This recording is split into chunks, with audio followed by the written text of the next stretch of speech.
Good day everyone! Ako nga pala si Geraldine A. Cawagas. Ngayon ay tatalakayin natin ang array. So, ano nga ba ang array?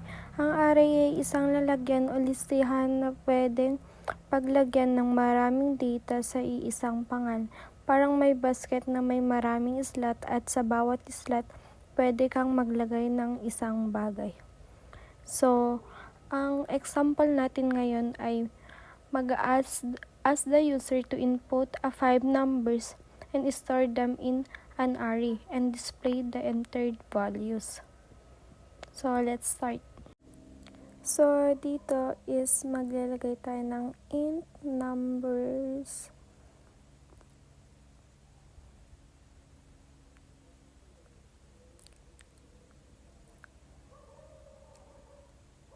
And sa box is maglalagay tayo ng number 5 para dito ilalagay ang number ng user ay ang 5 na to is magsaserve as the 5 space and maglalagay tayo ng ay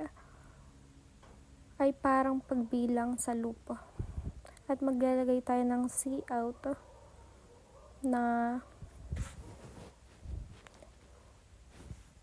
entered 5 numbers at lalabas ito sa screen para mag-enter ang user ng 5 numbers.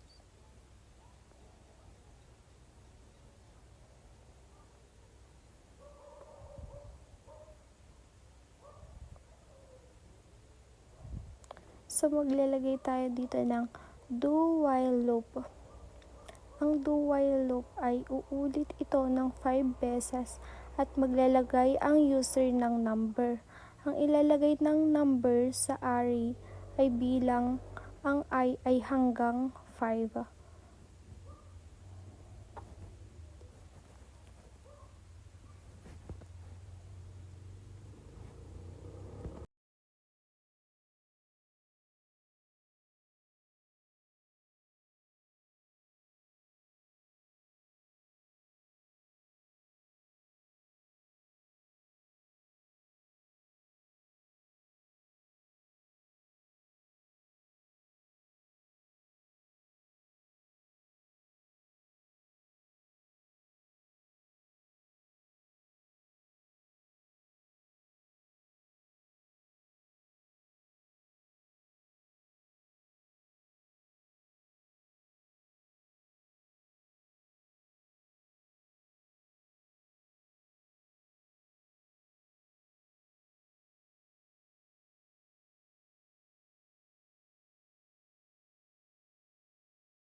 Dito maglalagay ulit tayo ng do while loop para i-print nito ang lahat ng numbers na in-enter ni user ng like 1, 2, 3, 4, 5. So, lalabas dyan is the enter the user entered the number 1, 2, 3, 4 or something kung ano yung nilagay mo dun.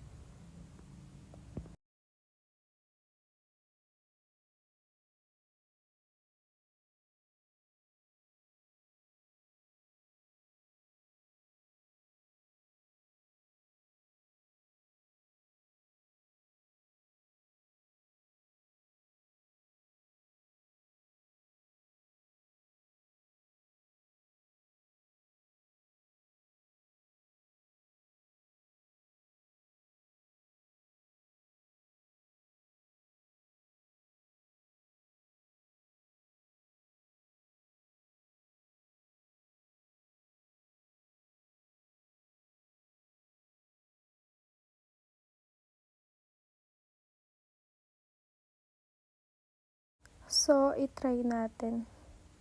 So, maglalagay tayo ng number 5, 4, 3, 2, 1. So, dapat lalabas yan. Yan. So, lumabas ang entered values are 5, 4, 3, 2, 1. Okay.